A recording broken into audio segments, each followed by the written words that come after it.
Champions ട്രോഫിയിൽ മൂന്നാം കിരീടം നേടിയ ഇന്ത്യക്ക് കിട്ടിയ സമ്മാനത്തുക എത്രയാണെന്നറിയാനുള്ള ആകാംക്ഷയിലാണ് ആരാധകർ. എന്നാൽ IPL ഇത്തവണ ഋഷഭ് പന്തിന് ലഭിക്കാൻ പോകുന്ന തുകയേക്കാൾ കുറവാണ് ചാമ്പ്യൻസ് ട്രോഫി ജേതാക്കൾക്ക് ICC നൽകുന്ന സമ്മാനത്തുകയെന്നതാണ് കൗതുകകരമായ വസ്തുത.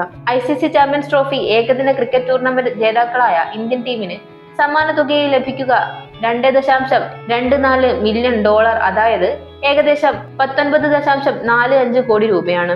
ഇന്ത്യൻ യുവ വിക്കറ്റ് കീപ്പർ ബാറ്റർ ഋഷഭ് പന്തിനെ 27 കോടി രൂപയ്ക്കാണ് ലക്നൌ സൂപ്പർ ജയന്റ്സ് ടീമിലെത്തിച്ചത്. ചാമ്പ്യൻസ് ട്രോഫിയിൽ റണ്ണേഴ്സ് അപ്പുകളായ ന്യൂസിലൻഡ് ടീമിന് ലഭിക്കുക $1.12 മില്യൺ, ഏകദേശം 9.72 കോടി രൂപ. സെമി ഫൈനൽ കളിച്ച ദക്ഷിണാഫ്രിക്കയ്ക്കും ഓസ്ട്രേലിയയ്ക്കും 5.4 കോടി രൂപയാണ് സമ്മാനത്തുകയെ ലഭിക്കുക. 5ാം സ്ഥാനത്തെത്തിയ അഫ്ഗാനിസ്ഥാനും 6ാം സ്ഥാനത്തെത്തിയ ബംഗ്ലാദേശിനും 3 കോടി രൂപ വീതവും സമ്മാനത്തുകയായി ലഭിക്കും. 7ാം സ്ഥാനത്തെത്തിയ പാകിസ്ഥാനും 8ാം സ്ഥാനത്തായ ഇംഗ്ലണ്ടിനും 1.21 കോടി രൂപയാണ് സമ്മാനത്തുകയായി ലഭിക്കുന്നത്. ആകെ $6.9 മില്യൺ, അതായത് ഏകദേശം 59.9 കോടി രൂപ ചാമ്പ്യൻസ് ട്രോഫിയിൽ സമ്മാനത്തുകയായി ഇത്തവണ വിതരണം ചെയ്തത്.